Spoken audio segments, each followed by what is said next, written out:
Hello. Okay. So we've all heard the stories. 21-year-old woman commits suicide. 45-year-old woman kills herself, her children, and then her husband. 15-year-old girl overdoses, nearly dies. 21-year-old man has suicidal ideations, hospitalized.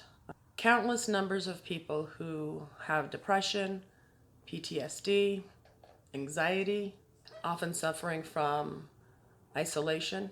So what do all these people have in common? Well, if you're on this channel, I'm pretty sure you know the answer to that. So let's talk about Jehovah's Witnesses and shunning.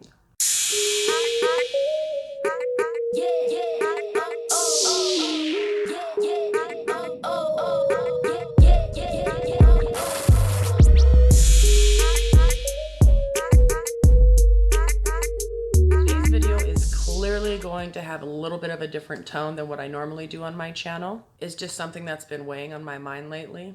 And I think it's something that's worth discussing. Just realized I'm in my cozy PJs for the night. Why?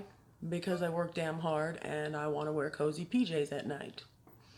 Anyhow, so what is disfellowshipping in the Jehovah's Witness organization? It's equal to disassociation. You'll hear both terms. Currently, one is when they boot you out, and the other is when you remove yourself publicly, openly, directly. There are also individuals who will fade, as it's called now, which means they kind of just stop attending the meetings. And they can, over time, can also suffer from shunning just because of the fact that they are bad association. And then there are individuals who were raised as one of Jehovah's Witnesses, don't necessarily get baptized, but still deal with shunning on one level or another. For me, I consider myself pretty lucky I fall in that latter group. The amount of shunning that I had to deal with was minimal compared to the thousands and thousands of stories that you'll read out there. So first of all, when we talk about shunning, what is it? It's basically, it's cutting somebody off. It's isolation, putting someone into solitude. And every single one of us have shunned or do shun in one way or another. When you put your child in timeout for those 4 minutes, they're being shunned. They have to be quiet. You're not speaking to them. That's their punishment. I'm not saying that's wrong. I'm just saying we all do it in one way or another. Husbands and wives, boyfriends and girlfriends, there seems to be always a partner in any relationship whose way of dealing with chaos or an argument is to shut down.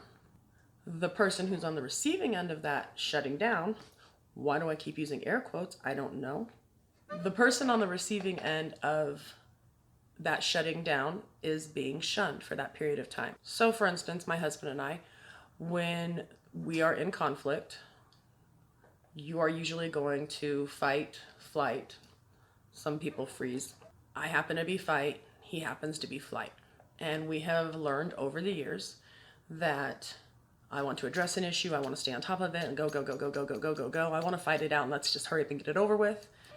Whereas he tends to want to, he needs to, is a better way to put it, slow down, step away. He doesn't process when things are too loud and there's that chaos.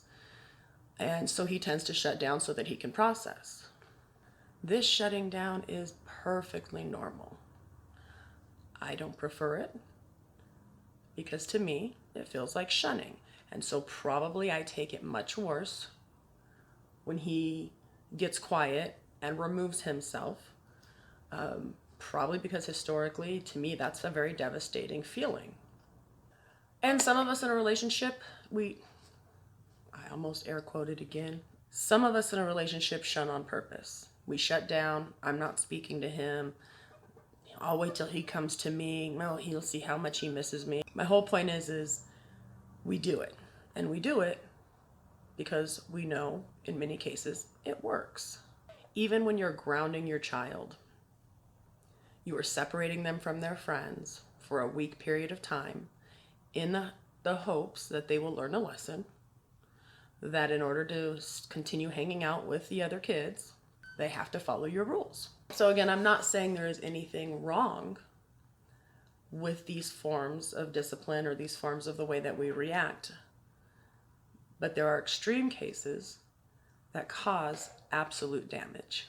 Jehovah's Witnesses, when they practice disfellowshipping, are the perfect example of that extreme. And that's what we're talking about today. So I mentioned that I was in the latter group and I experienced a little bit of shunning.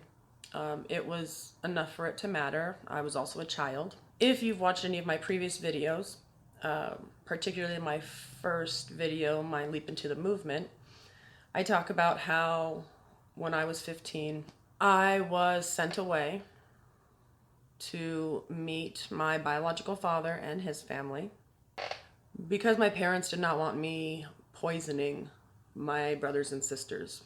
I was not baptized, so I couldn't be disfellowshipped. Back then, disassociation had a little bit of a different meaning. So they publicly announced to the congregation that I was a bad association and I was disassociated. Basically, if I'd stuck around, it means none of the other little kids could play with me. Which doesn't make a lot of sense, considering they were the ones I was already getting in trouble with. Anyhow, so I moved back east from Arizona to Massachusetts for a little over a year. And during that time period, I had no contact with my parents or any of my brothers and sisters. I do recall partway through my visit, maybe 3 or 4 months into it, I actually called my junior high school and I asked to speak to the principal. He was a very cool guy. And I explained to the principal that I was extremely lonely and, my new family up there, they treated me wonderfully. But, I still didn't really know them. I didn't have any kind of bond with them. So I asked the principal if there was any way I could talk to any of my schoolmates, any of my friends from school. And he said yes. And they started pulling kids out of various classes that I hung out with, and word got around, and basically tons of kids funneled into the front office and took turns talking to me on the phone so that I could just hear some familiar voices. I can't even tell you the amount of peace that brought me, that I could hear people that I had known all my life or had gone to school with all my life. And the calmness, the serenity that it brought me to be able to hear those voices and to have that familiarity. Until talking about it just now, I didn't realize how damn important that was, but it was amazing. Damn those worldly people for being so kind. So that year was the main extent of my shunning. There are people who are suffering, losing their families, having no contact for 5 years, 10 years, 20 years. It doesn't even cause me sadness. The thought causes me absolute rage. So I can't even understand what that must feel like. So for reasons I now understand, thank you, therapy, it was fairly easy for me to shut my parents off in return. My brothers and sisters, that was a little harder. I really just tried not to think about it. There's not much more you can do. So after about a year of my shenanigans there, I called my mom, asked if I could come back home. She said yes. I was home for a couple of months before I ended up running away and just being done with the whole thing. I knew I risked losing my entire family by leaving, but it was one of those things that I didn't feel I had a whole lot of choice. That's not true. We always have choice. I'm a firm believer we always have choice. We may not like our choices, but we always have choice. And my choice was to stay. And as a 16-year-old, 2 years is a lifetime. Or take off and wing it and hope for the best. I went with plan B. So I ran away from home. I did give her notice, though. I told her that day, just so you know, when you leave today, I'm going to be taking off. And she said, very cool. Just so you know, you can't come back. I said, all right, can I get a hug? And she said, of course. And we sarcastically hugged each other. She went to go do some janitorial work. Classic Jehovah's Witness. And I took off and never went back. I called her 3 days later. Hey, Mom, it's Cass. or Cassie as they used to call me. Hey Mom, it's Cassie. And she said, well, I hope you know you can never come back. And I said, I understand that. I just wanted to let you know that I'm safe. I'm not in harm's way. I left of my own accord. And just to let you, so that you wouldn't worry.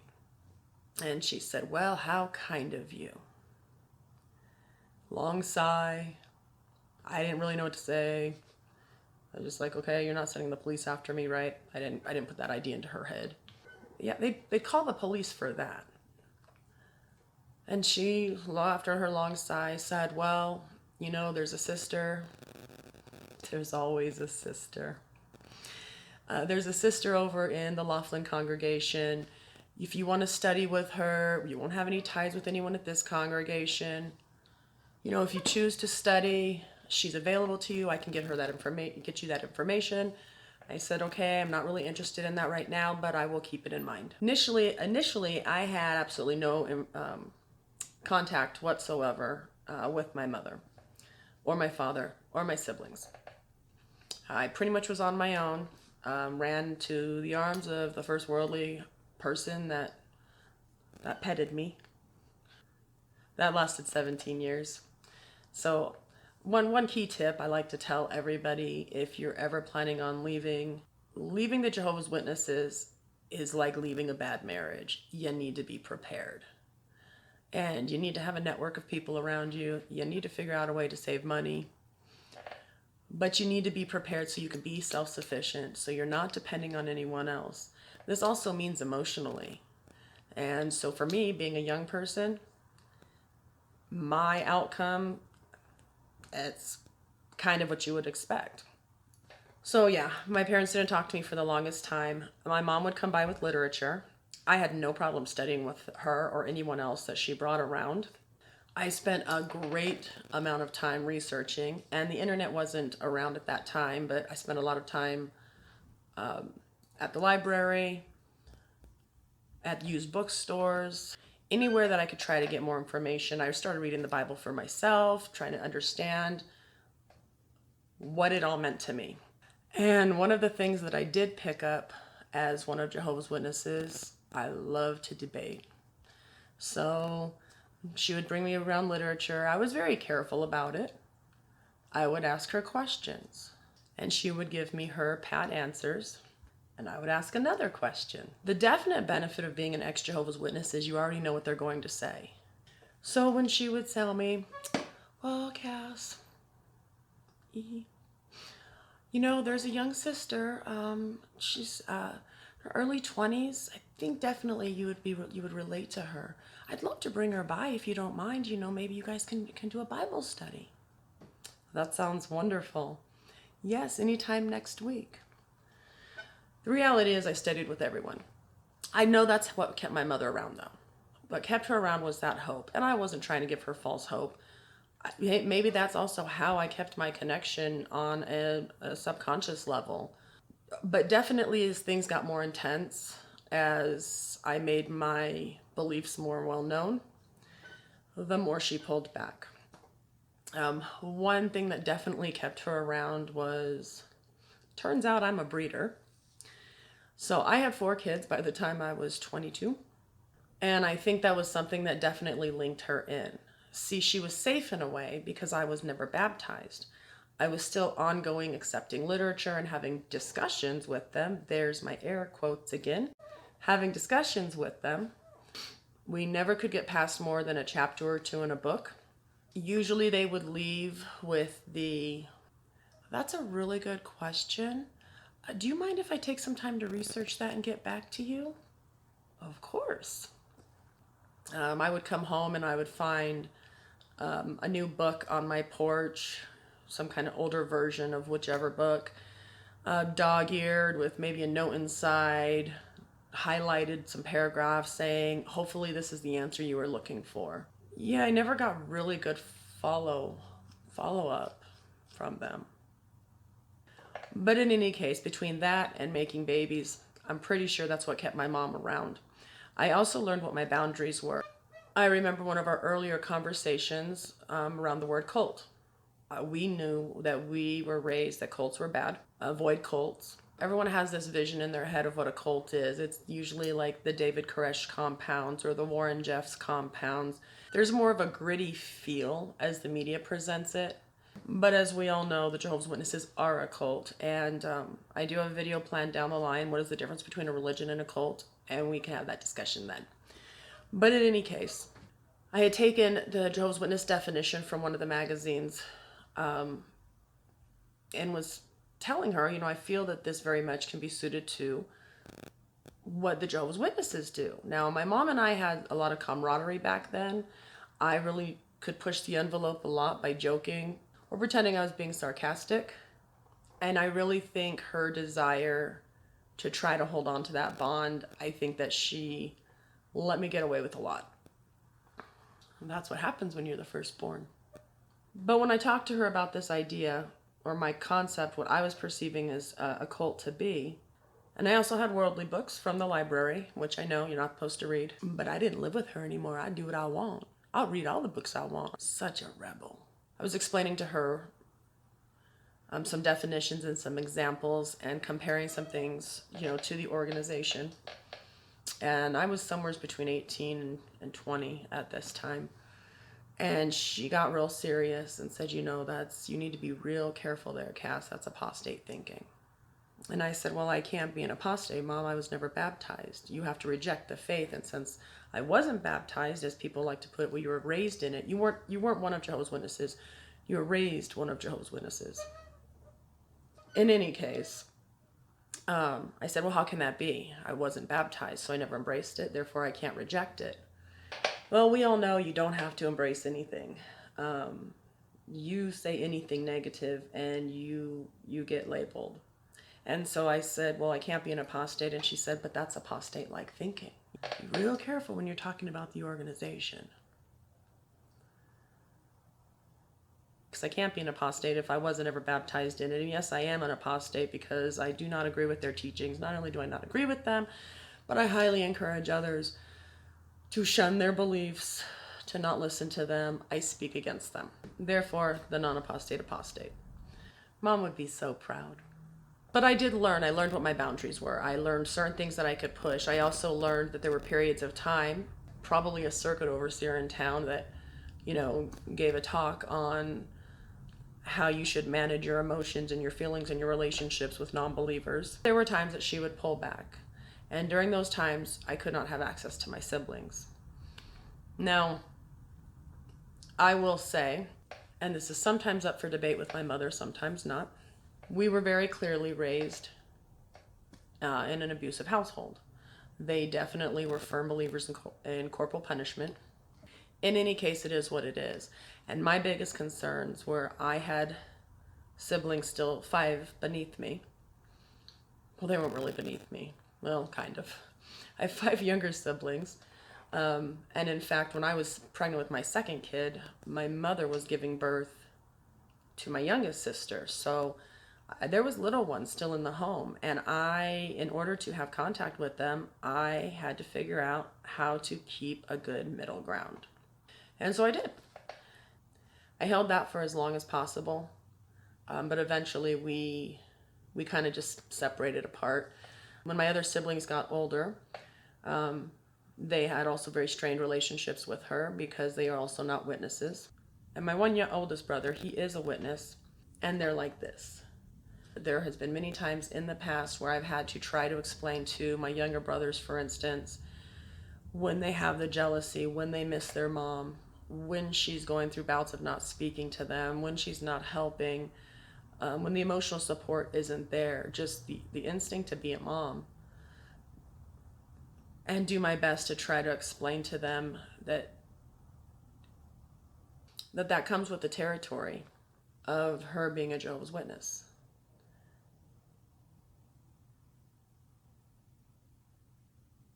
Anyhow, so when I was a young adult, my oldest brother did get disfellowshipped. He lived in California. I don't know a whole lot about it because nobody was really talking to me at that time. He and we didn't really speak a lot because we didn't really have a relationship anymore because I was ostracized for years, so that a relationship just didn't blossom. I would call him, see how he was doing. And when they talk about witnesses leaving and that they're going to do all these bad things under the sun, he did all those bad things under the sun. Then again, I hold Watchtower responsible for that too. When you're a child and you're not allowed to self-regulate and you're never taught how to self-regulate, the moment those boundaries aren't there, you're going to lose your shit. You are going to do everything.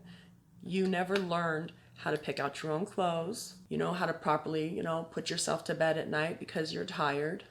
In our family, you never learned how to choose your own foods, the kind of people you wanted to associate with, how to do your own makeup. So it's no wonder that a lot of these ex-Jehovah's Witnesses absolutely go crazy when they leave. They don't know how to self-regulate. It's that simple. And that's what happened with my brother. And so for him, when he went into the world, that's appropriate air quotes. When he went into the world, he experienced all the badness of it. The drinking, the drugs, bad relationships. He was very depressed. I think he sought out therapy at one point, but that might have been after he was reinstated. He's ended up with a whole slew of diagnoses straight out of the DSM. I mean, and to this day, I know he struggles. While we both were cut off, we dealt with it differently. I was very much, screw me? No, screw you. He was very withdrawn, very depressed. Needless to say, that's exactly what brought him back. The complete isolation was devastating to him. Oh, and I know what some of you are thinking that are currently in. He would say the same thing. It wasn't the loneliness, it wasn't the isolation, it was the lack, I'm choking on the words as I'm saying them, the lack of Jehovah's Holy Spirit. And so he'll tell you that's why he went back. He went back because it's the truth. So shunning affects us all differently. How I cope with things, especially back then, not exactly healthy, but I coped. And there was a period of time that I did end up in the hospital trying to commit suicide. Lamest way possible too, not even going to go into it. It's terrible. And by that I mean terribly embarrassing. I don't know why I thought this was going to work. In any case, I was having teenage girl troubles in my teenage life. But the problem was I was with a family that supported me. I was with my biological family, but I didn't know any of them. I wasn't going to open up to any of them. I wasn't going to come to any of them. I didn't have that bond. I didn't have that relationship with them. And the people I did have that relationship with were gone. They wouldn't speak to me. And, I have very little memory about that night and what my thoughts were beforehand. I just felt like there was nothing in that moment. I never felt it like during, normal times. I always kept myself very busy. I surrounded myself with a lot of people. I just jumped into trying to have as much fun as possible and being a teenager or being a kid because this was the first time I ever experienced it. But in that moment when I needed somebody, and really it wasn't anything major I was going through, just regular teenage stuff, but I was so alone. I just wanted it to be over. I just was tired. That's the best I can put it. I was just tired. Getting your stomach pumped really, really makes you not tired anymore. Yeah, so definitely some people have ongoing long-term depression. Some of my girlfriends, some of the things they've told me that they've done blows my mind because I would never expect that of them. I'm like, wow, you were always the strong one amongst us, or you were always that kid that was upbeat and nothing ever bothered you. But being removed is just devastating. And the fact is, we know that it works, right? There was only one other time that I realized I was alone. Like I said, me and my mom kind of back and forth. My dad didn't talk to me for a couple of years. We grew that relationship way down the road. It took, much later. But, your mother is your mother. The only other instance that I have where I realized I was impacted was the marriage that I was in was not great. And there was an incident one night that I'm not going to go into.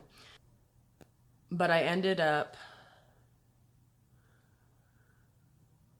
waiting for my ex-husband to, I think his friends took him away from the situation, or he passed out. But in any case, I was done. I loaded up my daughter, who was 2 at the time, and my son, who was just a couple months old, threw some stuff in the back of the car once I knew it was safe for me to go. Drove down to the corner store. I had a handful of quarters, went to the payphone, and then I stood there and I realized I had nobody to call. I was devastated for a minute, but then I was pissed. You know, when you become a mother, you look at parenting in a total different way. And I couldn't wrap my head around. I couldn't fathom how my parents at any given time, for any reason, could just let me go. That blew my mind. And for me, I mean, I really had nowhere to go. I had an 8th grade education, and I had worked at Dunkin' Donuts back east for a couple of months, and a few months at Kentucky Fried Chicken before I'd left home, and for a little bit afterwards. But I didn't have like coworkers. I didn't have a network of friends. I was a very isolated person to begin with. I just pretty much stayed to myself, so I hadn't created new relationships. I did kind of keep myself still separate from the world. I just did. Probably just out of training. And so in that moment when I really needed somebody, I realized that I had no one to call, not even my own mother. I think I was 18 at that time.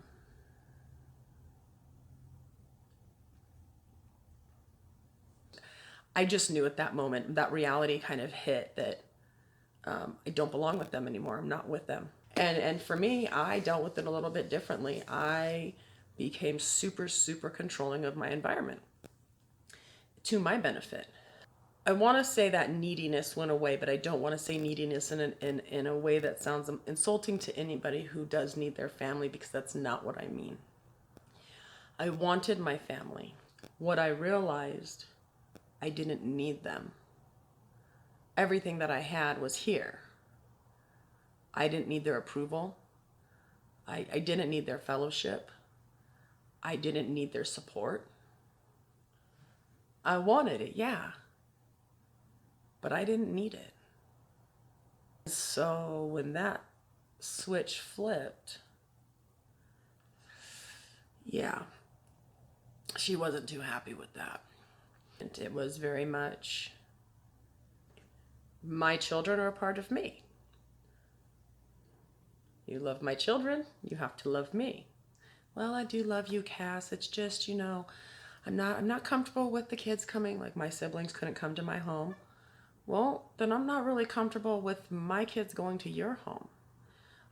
I pushed it quite a bit, but it was to the point where, for instance, I was a smoker, and she would say, well, you can't smoke on our property. Now, I'll be the first person to say smoking's gross, it's disgusting, but back then, I was like, no, if I'm coming to visit, I will go outside, I will go, out back and have a couple of drags or whatever. It's like me telling you, you can't drink if you're at my house.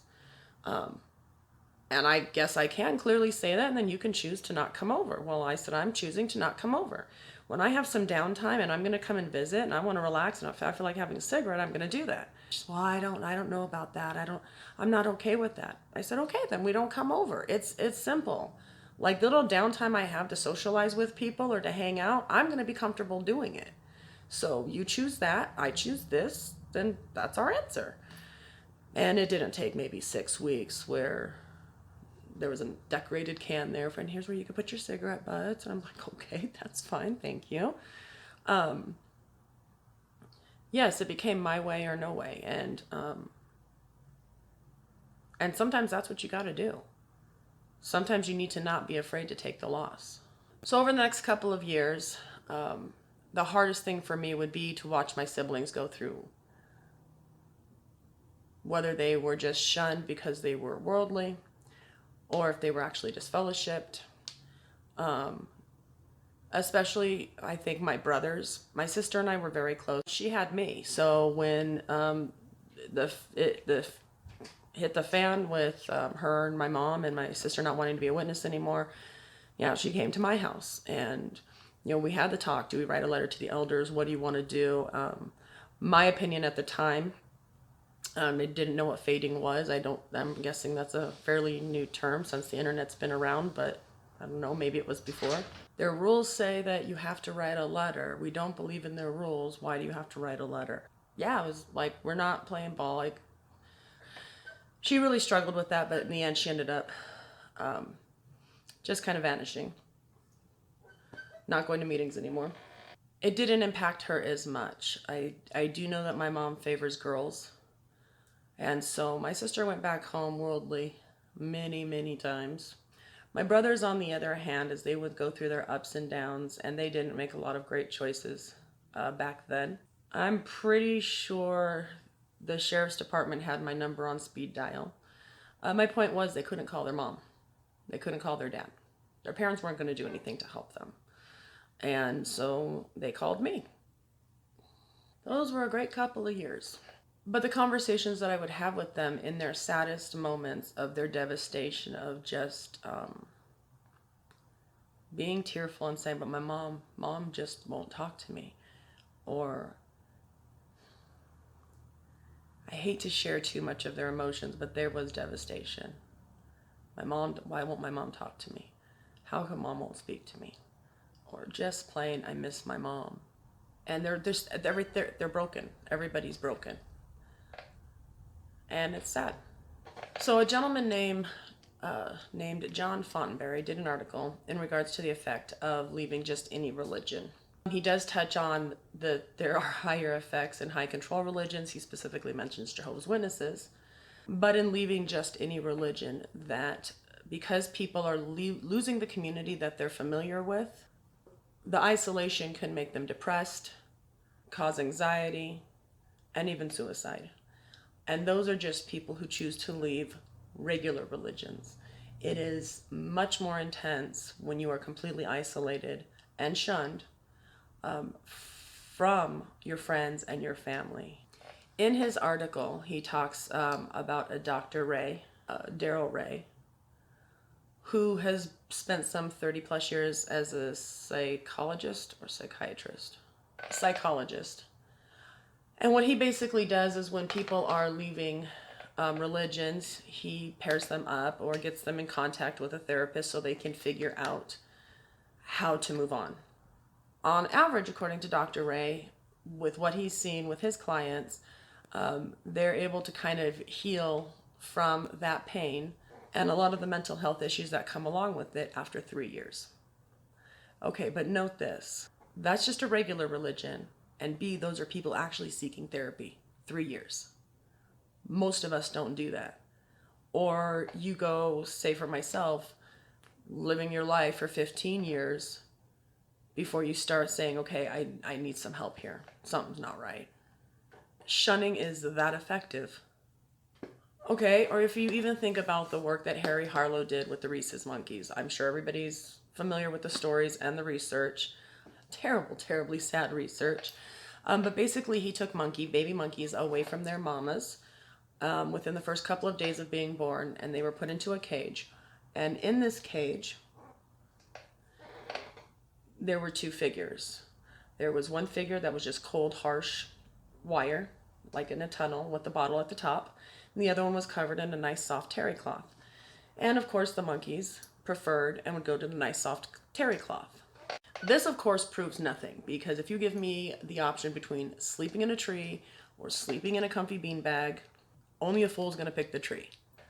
So clearly, just instinct alone, we're going to want that softer, nicer, softer, cuddlier mama figure. But then he took his experiment a little bit further and he split those monkeys into two different groups. He put one set of groups where they had a soft, cuddly terry cloth mama, and the other group was given the harsh, wiry, non-soft cuddly mama, of course with a bottle.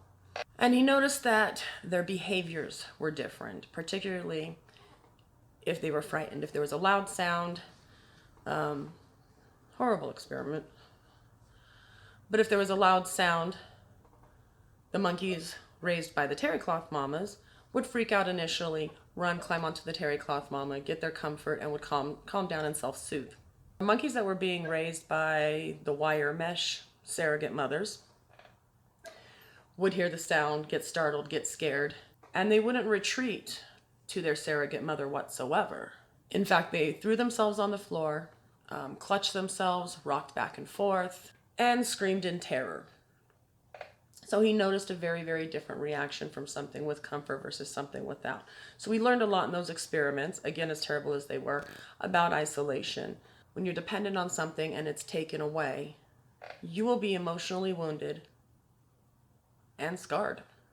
And while adults who are disfellowshipped or shunned or no longer have contact with their family, no, they're not externally throwing themselves on the ground, screaming, shrieking. They're not doing that physically, but they are on the inside. There are countless stories of people, whether in print, up on the internet, verbal stories, of people explaining how much they've suffered from having everything they ever knew and loved taken away from them.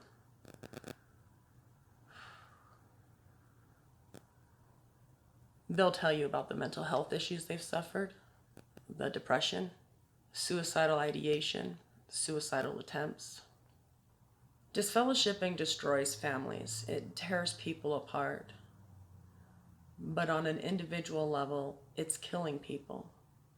There are even stories of witnesses who are who have shunned their parents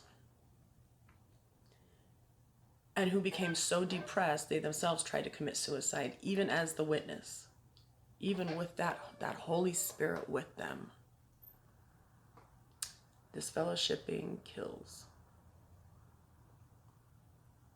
The reality is, everyone knows how traumatic it is to be isolated. There's a reason that solitude works on prison inmates. But even prisoners at least know when it's going to end. They might get 1 day in the hole, 3 days solitaire, 1 month.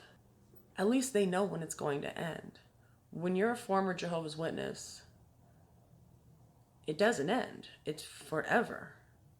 And before anyone in my comments says, well, they don't just disfellowship you right away. That's just not the way it happens. Okay, that's fine. You can say that. That's your experience. And even if they do meet with you 3 or 4 times, they can still DF you for the smallest infraction. So recently, in preparing for this video, of course, I'm going to go straight to the source. I went to jw.org and I looked up disfellowshipping. Of course, there's a whole slew of articles up there from, can you sit next to your disfellowshipped family member? Why do we shun when it causes so much pain? Does the Bible really support disfellowshipping?